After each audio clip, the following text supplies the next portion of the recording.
अस्सलामुअलैकुम दोस्तों, आज की वीडियो भी जॉब टेस्ट प्रिपरेशन से मुताल्लिक है और आज की वीडियो में हम 7th क्लास मैथमेटिक्स की बुक से लिए गए इंपॉर्टेंट एमसीक्यूज़ को सॉल्व करेंगे। अब 7th क्लास का कोर्स हो या 6th क्लास का मैथ का कोर्स, ये तकरीबन सेम है। 7th क्लास कोर्स की बुक में जो मेन चीज़ें हैं, जो मेन चैप्टर्स हैं, टॉपिक्स मैंने आपके सामने लिख दिए हैं, तो इन्हीं से हम क्वेश्चंस को लेंगे या क्वेश्चंस को सॉल्व करेंगे।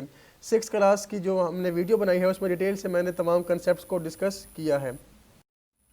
क्वेश्चन नंबर 1 है, if A intersection B is empty then A and B are. अगर ए और बी दोनों का इंटरसेक्शन लिया जाए तो आंसर 5 आ जाए। इसका मतलब है कि एम्प्टी सेट यानी कि इन दोनों में कुछ भी कॉमन ना हो, तो ए और बी को क्या कहेंगे। अब इंटरसेक्शन समझ लेते हैं। पहले हमारे पास एक सेट है 2 3 4 और बी सेट है 3 6 9। इंटरसेक्शन में हमने इन दोनों के कॉमन एलिमेंट्स को लिखना है। आप देखें ए और बी दोनों में कॉमन एलिमेंट एक ही है 3, तो वो हमने लिख लिया। दो सेट्स ए और बी को हम ओवरलैपिंग कहेंगे अगर इन दोनों का इंटरसेक्शन नॉन एम्प्टी आ जाए, यानी कि इंटरसेक्शन में कोई ना कोई एलिमेंट आ जाए तो वो सेट्स ओवरलैपिंग होंगे। और दो सेट्स डिसजॉइंट होंगे अगर उन दोनों का इंटरसेक्शन एम्प्टी आ जाए। अब इस केस में जो हमने सेट एग्जांपल के तौर पर लिए हैं ए बी, इस केस में दोनों सेट्स ओवरलैपिंग हैं क्योंकि इंटरसेक्शन में एक एलिमेंट आ गया है। क्वेश्चन में है कि अगर ए और बी दोनों का इंटरसेक्शन एम्प्टी आ जाए तो हम ए और बी को डिसजॉइंट सेट्स कहेंगे, उनमें से कोई भी एलिमेंट कॉमन नहीं है। So B is the correct option.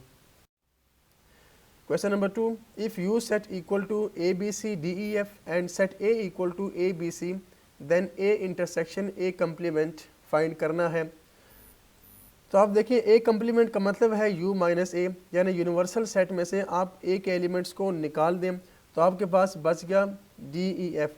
अब ए कम्प्लीमेंट, जैसा कि आपने देखा कि हम एक एलिमेंट को निकाल देते हैं यूनिवर्सल सेट में से, तो ए और ए कम्प्लीमेंट में बिल्कुल चेंज एलिमेंट्स होते हैं।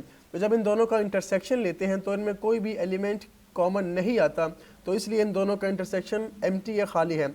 आप देख सकते हैं A set elements A B C, जबकि ए कम्प्लीमेंट के एलिमेंट्स डी ई एफ, और इन दोनों में कोई भी एलिमेंट कॉमन नहीं है। सो हमेशा ए इंटरसेक्शन ए कम्प्लीमेंट हमारे पास एम्प्टी सेट के इक्वल आएगा। So B is the correct option. अब नेक्स्ट क्वेश्चन चूंकि रैशनल नंबर्स के मुतालिक है तो हम पहले इसकी डेफिनेशन समझ लेते हैं। रैशनल नंबर में है कि वो तमाम नंबर्स जिनको हम p बाई क्यू की फॉर्म में लिख सकें, जबकि p और q दोनों इंटीजर से बिलोंग करते हों और साथ ही ये डिनोमिनेटर q 0 के इक्वल ना हो, तो उन तमाम नंबर्स को हम रैशनल नंबर्स कहेंगे। एग्जांपल आपके सामने है। अब इंटीजर जो सेट है वो 0 +-1 +-2 +-3 एंड सो ऑन होता है। यहाँ पर -8 भी एक रैशनल नंबर है क्योंकि हम -8 के डिनोमिनेटर में 1 लिख सकते हैं। इसी तरह 0 डिवाइड बाई 1 इज़ 0, तो 0 के नीचे भी हम 1 लगा सकते हैं। तो ये तमाम रैशनल नंबर्स हैं। अब ये बात होगी रैशनल नंबर की फ्रैक्शनल फॉर्म। अगर इनकी डेसिमल रिप्रेजेंटेशन की बात की जाए कि डेसिमल में हम कैसे पहचान सकते हैं कि रैशनल नंबर कौन सा है और कौन सा नहीं है, तो वो भी देख लेते हैं। डेसिमल नंबर्स की 3 टाइप्स होती हैं, terminating decimal, non terminating and recurring, and non terminating and non recurring decimals. इन तमाम की एग्जांपल्स मैंने लिखी हैं। टर्मिनेटिंग डेसिमल में डेसिमल पॉइंट के बाद जो डिजिट्स होंगे वो फाइनाइट होंगे, लाइक 0.125। नॉन टर्मिनेटिंग में डेसिमल पॉइंट के बाद नंबर ऑफ डिजिट्स इनफाइनाइट होंगे और साथ ये रिकरिंग भी है, यानी कि कोई एक नंबर या कोई एक डिजिट या कोई 2 डिजिट्स या इनका मतलब कि ज़्यादा भी हो सकते हैं, तो वो रिपीट होंगे, लाइक 36 36 36। यहाँ पर ये रिपीट हो रहा है, 2 डिजिट्स रिपीट हो रहे हैं। नॉन टर्मिनेटिंग और नॉन रिकरिंग ऐसे डेसिमल्स हैं जो ना तो टर्मिनेट हो, यानी कि डेसिमल पॉइंट के बाद नंबर ऑफ डिजिट्स इनफाइनाइट हों, और इसके अलावा कोई इनमें डिजिट या कोई पेयर ऑफ डिजिट रिपीट भी नहीं होता। तो रैशनल नंबर कौन से हैं? ऑल टर्मिनेटिंग डेसिमल्स और non terminating and recurring decimals are rational number. यानी जो पहले 2 लिखे हुए हैं, अगर डेसिमल इस फॉर्म में लिखे हों तो वो रैशनल नंबर होगा। लाइक 0.125 एक रैशनल नंबर है, हम पॉइंट को ख़त्म करके इसके नीचे 1000 लगा सकते हैं। इसी तरह ये जो नंबर है 1.3636, ये भी एक रैशनल नंबर है, इसको भी हम p बाई क्यू की फॉर्म में चेंज कर सकते हैं। जबकि इर्रेशनल नंबर्स वो नंबर्स हैं कि जिनकी डेसिमल रिप्रेजेंटेशन नॉन टर्मिनेटिंग और नॉन रिकरिंग होती है। अब क्वेश्चन नंबर 3 है, what is the period of repeating decimal this one. अब एक नंबर आपके सामने है और ये रिपीटिंग डेसिमल है, हमने इसका पीरियड बताना है। रिपीटिंग डेसिमल जैसा कि हमने अभी पढ़ा, रिकरिंग डेसिमल या रिपीटिंग डेसिमल एक ही बात है। इसमें डेसिमल पॉइंट के बाद एक डिजिट या ग्रुप ऑफ डिजिट रिपीट होते रहते हैं एंडलेसली। तो अब यहाँ पर क्वेश्चन है पीरियड के मुतालिक कि पीरियड क्या होता है रिपीटिंग डेसिमल का। तो पीरियड की डेफिनेशन है the number of digits that repeat is called the period of repeating decimal. ये रिपीटिंग डेसिमल है, यहाँ पर 2 डिजिट्स रिपीट हो रहे हैं 1 3 यानी कि 1 3 ये रिपीट होता रहेगा एंडलेसली। तो जितने डिजिट्स रिपीट हो रहे हों उन्हें हम पीरियड कहेंगे रिपीटिंग डेसिमल या रिकरिंग डेसिमल का। तो यहाँ पर जो करेक्ट ऑप्शन है वो ऑप्शन डी है 2। क्वेश्चन नंबर 4 है the given number 7.5555 is an example of which decimal. यहाँ पर 5 जो है वो एंडलेसली रिपीट होता रहेगा। तो हमने बताना है कि ये कौन सी डेसिमल है, रिपीटिंग है, रिकरिंग है, टर्मिनेटिंग है या both A and B.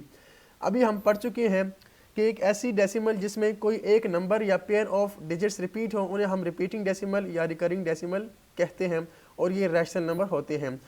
Like 7.55 में जो डिजिट रिपीट हो रहा है आप उस डिजिट के ऊपर एक बार लगा सकते हैं। 7.5 और 5 के ऊपर बार लगा दें, इसका ये मतलब है कि ये 5 रिपीट हो रहा है। इसकी रैशनल जो रिप्रेजेंटेशन है रैशनल नंबर वो 68/9 बनता है। अब हमारा यहाँ पर जो क्वेश्चन है वो ये है कि किस नंबर की एग्जांपल है, कौन सा डेसिमल है। तो ये रिपीटिंग डेसिमल भी है, रिकरिंग भी है, यानी कि यहाँ पर करेक्ट ऑप्शन डी है, both A and B. 5 number question है 3⁵ मल्टीप्लाई बाय 3⁻³ इज, यानी इसका हमने आंसर बताना है गिवन ऑप्शंस को देखते हुए। पहले हम लॉ ऑफ इंडिसेस पढ़ लेते हैं। अगर 2 नंबर्स मल्टीप्लाई हो रहे हैं, दोनों के बेस सेम है मगर पावर्स चेंज है। यहाँ पर बेस a है और पावर एक्सपोनेंट या इंडेक्स m और n है। तो आप देखें 2 नंबर्स मल्टीप्लाई हो रहे हैं, बेस सेम मगर पावर चेंज। तो हम इनका आंसर कैसे लिख सकते हैं, हम एक बेस में दोनों को लिख सकते हैं और पावर्स को ऐड कर लेंगे। Like a power m multiply by a power n equal to a power m plus n। इसी तरह अगर 2 नंबर्स डिवाइड हो रहे हैं, बेस सेम पावर चेंज, तो हम एक बेस में दोनों के पावर्स को सब्ट्रैक्ट कर लेते हैं। थर्ड रूल में है कि 2 पावर्स मल्टीप्लाई हो सकती हैं, जबकि फोर्थ रूल ये है कि a b के ऊपर होल पावर n है तो हम पावर को दोनों नंबर्स के ऊपर अलग-अलग अप्लाई कर सकते हैं। अब क्वेश्चन के मुताबिक यहाँ पर फर्स्ट रूल अप्लाई होता है, बेस सेम है 3 तो हम पावर्स को ऐड कर लेंगे। तो हमारा आंसर आएगा 3⁵ plus 3 3⁸ B is the correct option. Question number 6 है, आपके सामने एक एक्सप्रेशन लिखी है और इसका हमने आंसर बताना है। अब हमने एक रूल पढ़ा कि a पावर n और होल पावर n हो तो दोनों पावर्स आपस में मल्टीप्लाई हो सकती हैं। तो ये रूल 2 पावर्स हो या 3 हो 4 हो जितनी भी हो वहाँ पर अप्लाई हो सकता है। तो आप देखें यहाँ पर 2 3 और 2 तमाम पावर्स आपस में मल्टीप्लाई हो जाएंगी। तो 2 multiply by 3 is 6, 6 times 2 is 12। तो ये आंसर हमारा बनेगा 3⁻12। तो करेक्ट ऑप्शन यहाँ पर ऑप्शन ए है।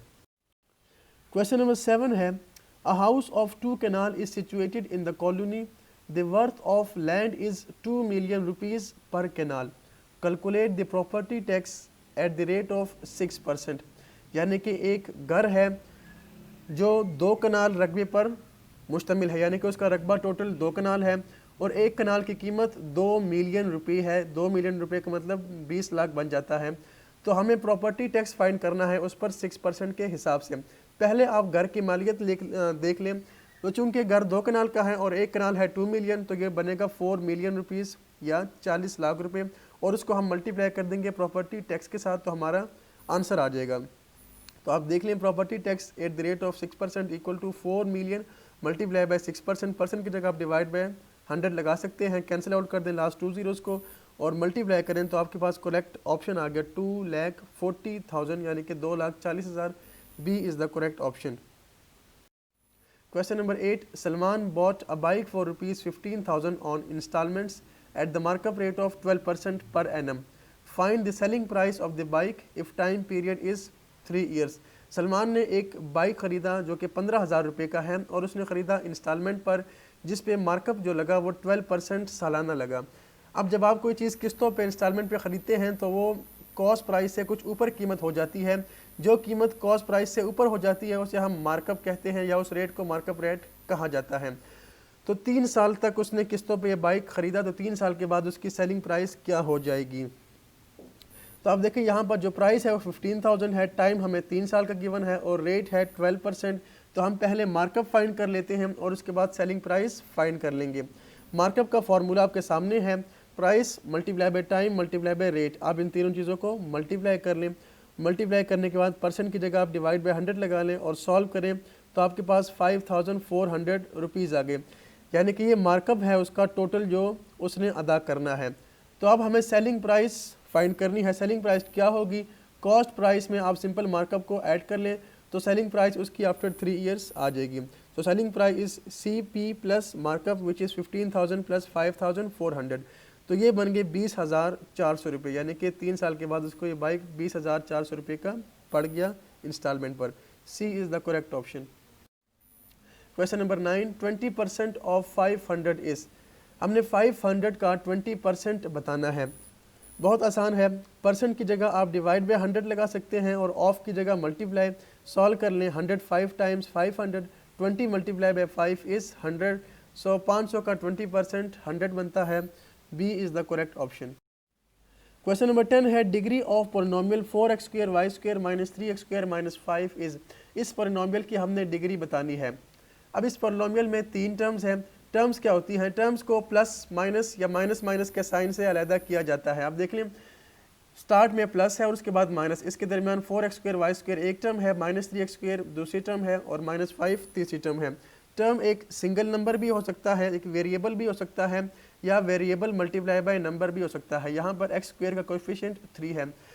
तो अब हमने बताना है कि इस टर्म की डिग्री क्या है। एक बात आपने याद रखनी है कि पॉलिनोमियल में जो हमारे पास वेरिएबल होंगे उनकी पावर्स या उनके एक्सपोनेंट हमेशा पॉजिटिव होंगे, नेगेटिव नहीं हो सकते, या होल नंबर्स होंगे लाइक 1 2 3 4 5।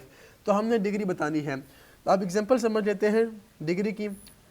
आपके सामने एक पॉलिनोमियल लिखी है जिसमें 3 टर्म्स हैं। अब हमने फर्स्ट टर्म की डिग्री देख ली, यानी कि तमाम पावर्स जो हैं वेरिएबल्स की उनको ऐड कर लिया, तो ये 5 + 3 + 1 इज़ 9। इसी तरह सेकंड टर्म की आप डिग्री निकाल लें, तमाम पावर्स को ऐड कर लें 4, और थर्ड टर्म की बन जाती है 5। जो इनमें हाईएस्ट पावर है, जो हाईएस्ट डिग्री बनती है एक टर्म की, वो डिग्री होगी पॉलिनोमियल की। यानी आपने चेक करना है कि तमाम टर्म बाय टर्म पावर्स को ऐड करें तो किस टर्म की सबसे ज़्यादा पावर बन जाती है, सबसे बड़ी डिग्री बन जाती है, तो वही डिग्री होगी पॉलिनोमियल की। अगर यहाँ पर देखा जाए गिवन क्वेश्चन में, तो फर्स्ट टर्म है 4x² y², यहाँ पर 2 वेरिएबल x और y मल्टीप्लाई हो रहे हैं, दोनों की डिग्री 2 है। तो जब ऐड करेंगे डिग्री तो 2 + 2 4 बन जाएगी। सेकंड टर्म की डिग्री 2 है और थर्ड टर्म की डिग्री 0 है। तो यहाँ पर मैक्सिमम डिग्री फर्स्ट टर्म की है 4, और वही मैक्सिमम डिग्री इस पॉलिनोमियल की डिग्री कहलाएगी। तो यहाँ पर करेक्ट ऑप्शन बी है 4। Question number 11, solution of this equation is. इस इक्वेशन का हमें सॉल्यूशन फाइंड करना है। तो सबसे पहले आप 3 को मल्टीप्लाई कर लें, 3 × 9 इज़ 27 + 3 × 2 इज़ 6x। उसके बाद 5x को आप लेफ्ट साइड पे ले आए, 27 को राइट साइड पे, तो इनसे साइन इनके चेंज हो जाएंगे। Now 6x - 5x is x = -27। तो यहाँ पर हमारे पास x की वैल्यू -27 आ गई, means B is the correct option. Question number 12, the class interval of class 14 to 18 is. हमने इस क्लास का इंटरवल फाइंड करना है। क्लास इंटरवल होता है upper class limit minus lower class limit, यानी कि 18 - 14, तो वो आ जाएगा 4। तो यहाँ पर क्लास इंटरवल 4 है, C is the correct option. Question number 13 है, if the central angle in a pie graph is 90 degree then the proportion of that part is. यानी पाई ग्राफ में एक सेंट्रल एंगल 90 डिग्री का बन रहा है, तो वो जो हिस्सा पाई ग्राफ ने घेरा हुआ है वो कितना परसेंट बनती है टोटल का, 25, 50, 75 और 90। एग्जाम्पल से इसको समझ लेते हैं। अब देखिए पाई ग्राफ में जो टोटल एंगल्स होते हैं वो चूंकि सर्कल के एंगल के इक्वल होते हैं, तो वो 360 डिग्री होते हैं। जब हम 360 को डिवाइड करते हैं 90 से, तो हमारे पास आंसर 4 आता है, या 360 × 4 इज़ 90। यानी हम इस पाई ग्राफ को 4 इक्वल पार्ट में डिवाइड कर सकते हैं और हर एक पार्ट 90 डिग्री के इक्वल होगा। तो ये बन गया 25, 25, 25 एंड 25। अब यहाँ पर एक पार्ट जो ब्लू पार्ट है वो मैंने लिया है 90 डिग्री का, तो वो आपके सामने लिखा है 25%, बाकी जो मर्जी है, मगर एक पार्ट जो सेंट्रल एंगल 90 बना रहा है, तो वो इस पाई ग्राफ या पाई चार्ट का 25% प्रोपोर्शन बनता है। तो ये 1/4 बनता है, यानी कि 25% here. A is the correct option. तो दोस्तों आज की वीडियो में हमने यही तक क्वेश्चंस को सॉल्व करना था। वीडियो अच्छे लगे तो वीडियो को लाइक और चैनल को सब्सक्राइब लाजमी कर दीजिएगा। इंशाल्लाह इसके बाद 8th क्लास की वीडियो बनाऊंगा और उसके बाद ज्योमेट्री से रिलेटेड हम तमाम कोर्स को कवर करेंगे। तो अगली वीडियो तक के लिए अल्लाह हाफिज़।